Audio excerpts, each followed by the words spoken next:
Assalamualaikum warahmatullahi wabarakatuh.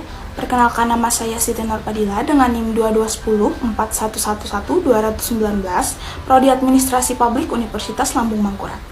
Di sini saya akan menjelaskan tentang Kapita Selecta Sistem Sosial Indonesia guna memenuhi tugas akhir mata kuliah Sistem Sosial Politik Indonesia. Pertama, pengertian. Kapita Selecta Sistem Sosial Indonesia merujuk pada kelompok atau individu yang memiliki akses lebih besar terhadap kekayaan, kekuasaan, dan sumber daya sosial.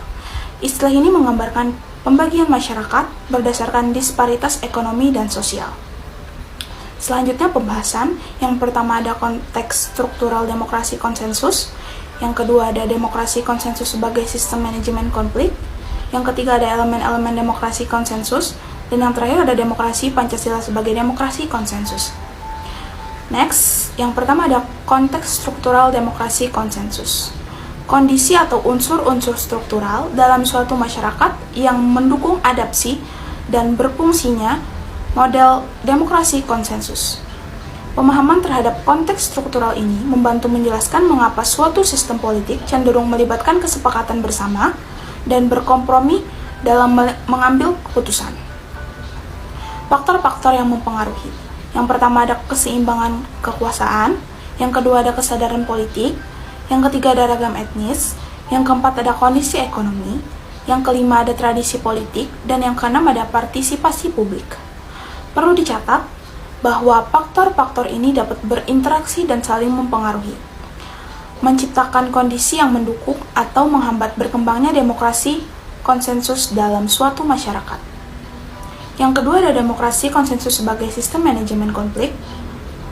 Ini adalah pendekatan dalam pengambilan keputusan yang bertujuan untuk mencapai kesepakatan melalui dialog, negosiasi, dan kompromi. Dalam konteks ini, konflik dianggap sebagai bagian normal dari kehidupan sosial dan politik. Peran dan tantangan. Peran, pentingnya demokrasi konsensus dalam manajemen konflik terletak pada kemampuannya untuk membangun hubungan yang kuat antara berbagai kelompok dan menghasilkan keputusan yang lebih mapan secara sosial. Tantangan terletak pada waktu dan upaya yang dibutuhkan untuk mencapai kesepakatan, serta risiko bahwa beberapa pihak mungkin tetap tidak setuju. Meskipun demikian, pendekatan ini dapat menjadi alat yang efektif untuk meredakan konflik dan membangun keberlanjutan angka panjang dalam sebuah masyarakat. Yang ketiga ada elemen-elemen demokrasi konsensus. Yang pertama ada negosiasi, di mana pihak-pihak yang berada mencari titik temu dan mencapai kesepakatan bersama tanpa menyingkirkan kelompok minoritas. Yang kedua ada dialog terbuka, terdapat ruang untuk diskusi, terbuka dan konstruktif di antara berbagai pihak yang terlibat dalam konflik. Ini memungkinkan pemahaman yang lebih baik terhadap perspektif masing-masing. Yang ketiga ada partisipasi aktif, melibatkan sebanyak mungkin pihak yang terlibat dalam proses pengambilan keputusan untuk memastikan presentasi yang lebih luas dan meminimalkan ketidakpuasan. Selanjutnya ada prinsip demokrasi dengan prinsip-prinsip seperti hak asasi manusia, kebebasan berpendapat, dan partisipasi politik sebagai nilai yang dijunjung tinggi.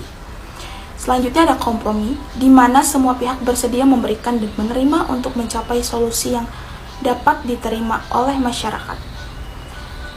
Yang selanjutnya, keadilan dan kesetaraan. Setiap pihak mencapai hak yang sama untuk berpartisipasi dan mendapatkan perlakuan adil. Dan yang terakhir, penerimaan keragaman. Menerima keberagaman pendapat dan nilai-nilai yang masyarakat sebagai suatu yang wajar. Dan mencari cara untuk mengintegrasikan berbagai pandangan. Yang keempat, demokrasi Pancasila sebagai demokrasi konsensus, yaitu demokrasi yang merujuk pada sistem demokrasi yang berdasarkan nilai-nilai Pancasila, yaitu dasar negara Indonesia. Sebagai demokrasi konsensus, pendekatan yang menekankan pada upaya mencapai kesepakatan bersama melalui dialog, musyawarah, dan gotong royong. Faktor-faktor yang mempengaruhi ada musyawarah, gotong royong, hak asasi manusia. Sekian dari saya, terima kasih.